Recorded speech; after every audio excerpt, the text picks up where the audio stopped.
Hey everyone, me Kevin here with your second stimulus update for September 2nd. I have updates for you from Larry Kudlow, Nancy Pelosi, the eviction crisis, vaccine news, and more.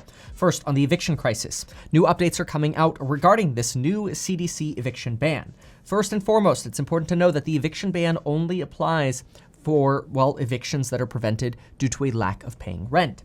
In other words, tenants can still get evicted for other reasons, like noise complaints or contractual violations.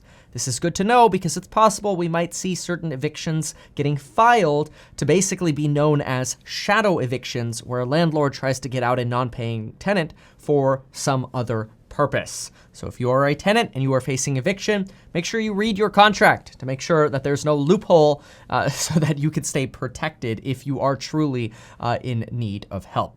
Also, remember, landlords, take mortgage forbearance. I've got a video on that. Go to metkevin.com/forbearance. Further, tenants will need to sign a legal document claiming that they tried to A, get federal housing assistance, and B, must state that if they get evicted, they will end up homeless. As long as a tenant attests to these two things and falls within the income criteria, that is, they make less than $99,000 or no more than $99,000 as a single filer or no more than $198,000 as a joint filer, then they can be protected by the eviction ban. There is obviously some potential for fraud, though, as tenants apparently don't have to prove this hardship. They just have to attest to it. Nancy Pelosi spoke on stimulus today, and in addition to the usual, saying that she wants more money for the people, more money in people's pockets, aka more stimulus checks, more unemployment, more money for state and local governments, Nancy Pelosi gave us another update.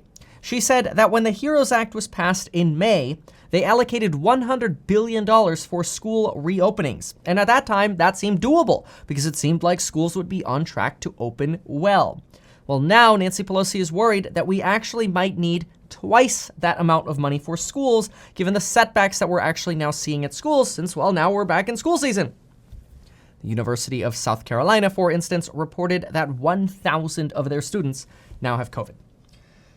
Now, I'm just shaking my head a little bit here because while I agree and I think more money for schools is a good idea, I am shaking my head because I'm worried that this just keeps us further apart. The longer we wait, the more dire our needs become. Fortunately, and this remains unchanged, both sides are still on board with additional stimulus checks. We continue to hear that reiteration. Despite, of course, us being likely to see a skeleton bill coming next week that will not feature stimulus checks. Right, very odd process, but that's the plan at least. Checks are expected to be added onto that skinny, aka skeleton bill. Furthermore, in the event that you have not yet heard, Nancy Pelosi is trending on Twitter for walking through a hair salon without a mask on. Now, Nancy Pelosi says she was set up. And even though she is now a basically viral meme on Twitter, Nancy Pelosi says she was told that the city of San Francisco would allow one customer in a store at a time. And she said that she complied with those guidelines. She says, as it turns out, it was a setup. So I take responsibility for falling for a setup. And that's all I'm going to say. She then did continue to go on and challenge reporters to say, do you wear a mask when you wash your hair? Anyway, Larry Kudlow then spoke on stimulus and Joe Biden today. Let's talk about the Joe Biden comments first. Larry Kudlow said, we've made a lot of progress so far, but there's still a lot of work to do. However, no one in their right mind, no matter what side of the aisle you're on, should advocate raising taxes during a recession and us trying to recover economically.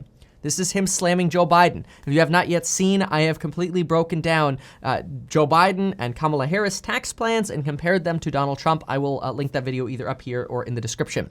Which, remember, down in the description is where you can get life insurance in as little as 5 minutes and one free stock worth up to $1,600. So if you have not yet deposited $100 with Webull, deposit $100. They will give you one free stock between $8 to $1,600. It's a random sort of assignment. Now, some of you, by the way, have asked me about my opinions on Keynesian economics. And this is actually what I studied and researched when I went to UCLA. I researched economics and studied accounting and economics. And so Keynesian economics basically, super simply, is the theory of economics that says when the market is in the toilet, you spend money to try to help the market out of the toilet, so to speak. When the economy is doing better, like things are on the up and up, then you tax more and you try to pay off that debt and you kind of cool the economy a little bit. That's the theory, at least. soften the up so it doesn't overheat, and soften the down so it's not so painful. Larry Kudlow is reiterating that this is exactly what we should be doing now. We're coming out of a recession, and we need lower taxes, not more taxes. Larry Kudlow also reiterated that we should start with a small bill, focus on PPP funding, more money for schools, and a targeted stimulus relief. And what was interesting is he said, even including additional unemployment payments, saying, quote, "There's nothing wrong with that." Which Larry Kudlow was always the guy a few months ago who's like, we don't want to disincentivize workers. We don't want to disincentivize workers. So a little bit of a softening here on unemployment. Obviously, we might be referring to $300 or $400 instead of $600. But Larry Kudlow has very recently now become a fan of the unemployment boost. I think he's realizing it's very necessary to keep the economy moving along. Earlier today, I also broke down the Federal Reserve's beige book on economic conditions, and you can definitely see the pain that is happening in the economy. Which, however, Larry Kudlow does not seem to be recognizing, because Larry Kudlow decided to say, we are now at a record level of consumer net wealth.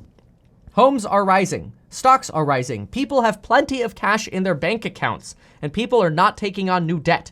Big stock market boom. It's contributing to all Americans' pensions and their 401ks, and we're generating huge consumer net wealth. I want to ask all of y'all, do you really think, A, people have tons of cash in their bank accounts? Like, do you? And B, people aren't taking on new debt? Honestly, I kind of feel like the opposite is true. And I kind of think the Fed thinks the opposite is true as well. Unless, of course, Larry Kudlow is talking about rich people, then maybe that's true. But I feel like for most of us, this is not true. This is sometimes why I shake my head a little bit at Larry Kudlow, because I feel like sometimes he's disconnected from us and is not really a good representation to be on TV all the time. Anyway, on COVID, the Trump administration is asking states to speed up approval for vaccine distribution sites by November 1st. Yes, that is a couple days before the election. And these are vaccine distribution sites, like physical locations you would go to get a shot, kind of like a flu vaccine distribution space. And listen to how the letter reads. The CDC urgently requests your assistance. This is a letter from the CDC to states. The CDC urgently requests your assistance in expediting applications for these distribution facilities and, if necessary, asks that you consider waiving requirements that would prevent these facilities from becoming fully operational by November 1st, 2020. Yes, waiving the requirements for vaccine distribution facilities to make sure they're operational by November 1st, which initially I thought to myself, how many requirements could there be for a vaccine distribution site? You set up a tent and you take a little vial and a needle. Like, how hard is it? And then I started looking into it a little bit more, and some of these things have to be kept at like negative 20 degrees. Some of them have to be transported in a certain way. Otherwise, they're not effective if they're not kept within temperature tolerances. It's way more involved. That's way above my pay grade. Let's just put it that way. So, okay. But here, the CDC is urgently requesting that states consider waiving some requirements. All right, I guess we really got to get that vaccine out, which I do think we got to have a vaccine, but some of this makes me a little nervous. The current plan, by the way, is to have at least 2 vaccines. Right now, it is expected that we might see Pfizer and BioNTech's, the German partnership vaccine, and potentially Moderna's vaccine, mostly because both of those vaccines are leading AstraZeneca in trials right now. And so those might be ready for distribution first. The current expected time frame is that we might have these vaccines out by the end of October. And the first people to get vaccines are going to be the following order: healthcare professionals, long-term care employees, then people who are 65 and older, as well as Native Americans and those from racial and ethnic minority populations. Then those in prisons. We currently have 9 vaccines in large-scale phase 3 trials. However, reporters also note that rare but dangerous side effects often don't surface with vaccinations until much later. And that's why time is necessary to understand how vaccines work and react in different populations. Numerous medical professionals and doctors call the time frame to get vaccines out prior to the election very ambitious. Furthermore, the World Health Organization, we're on the World Health Organization. The United States technically owes the World Health Organization $62 million. However, the United States will now instead redirect that money to children's immunization and flu surveillance. So the United States is now going to stiff the WHO for the remainder of the balance, which I know is a very political topic. So instead of continuing to talk about something too polarizing, why don't we talk about something that's not emotional at all?